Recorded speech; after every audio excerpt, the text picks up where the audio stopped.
Find the second derivative, y double prime, or d squared y dx squared, for the function y equals f of x squared, then evaluate y double prime of -6, where we have all that information. Y here is a function which is unknown, f of x, raised to the power of 2. The first derivative, y prime, or dy dx, will therefore start with the power rule. We'll bring the power down. We'll leave the inside alone. We'll subtract 1 from the power. It will be to the first power. And then we multiply by the derivative of the inside. We will call that f prime of x. So we have 2 times f of x times f prime of x. And therefore, our second derivative, y double prime, or d squared y dx squared, will be a product rule. We'll have the derivative of the first.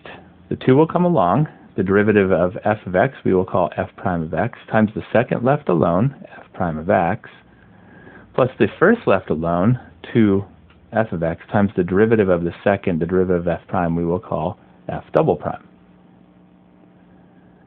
Now that first term, we have f prime of x times f prime of x, and we can call that f prime of x squared.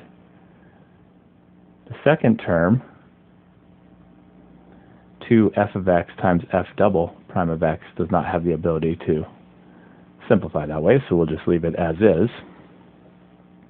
And there is our second derivative, y double prime, or d squared y dx squared. The next thing to do is to evaluate y double prime of -6. And that means to plug a -6 in for each of the x's, so we will have 2 times f prime of -6 squared, plus 2 times f of -6 times f double prime of -6.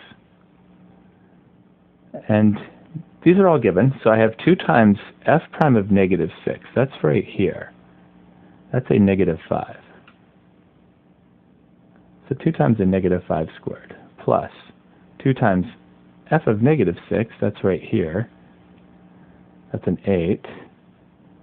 Times f double prime of -6, that's right here. That's a -3.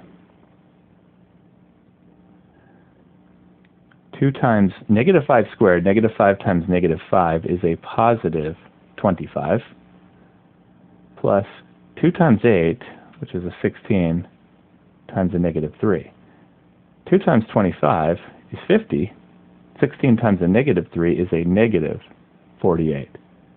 50 minus 48 comes out to a positive 2.